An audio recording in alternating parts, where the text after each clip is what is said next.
عاوز يا ابني شنطة رمضان. عايز ايه؟ شنطة رمضان. شنطة مرضان؟ ايوه. يا باي، ايوه يا ابني، في ايه؟ هو في حد اسمه رمضان ساب شنطة هنا؟ لا، ما حد ساب حاجه يا ابني. مفيش حد اسمه رمضان ساب حاجة هنا. يا ابن رمضان مين بقول لك الشنطة اللي هي بتتوزع لله. طب اتفضل تعال. عاوز يا ابني شنطة رمضان اللي هي بتتوزع لله. ما انت معاك شنطة اهو. يا ابني انا ربنا رزقني بحتة اللحم. لحمة؟ ايوه. يا الشنطة دي فيها لحمة؟ ايوه يا طب هات بقى نطيب ونفطر كله. طيب ايش يا ابني؟ ما احنا ما جبناش.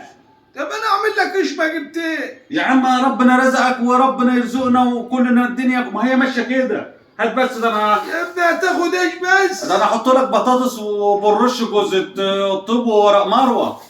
مروه مين يا ابني؟ هات اللحم. والله هروق عليك. يا ابني حرام عليك، ده ربنا رزقني بيهم. وده رزقك كلنا، اوعى تقول غير كده.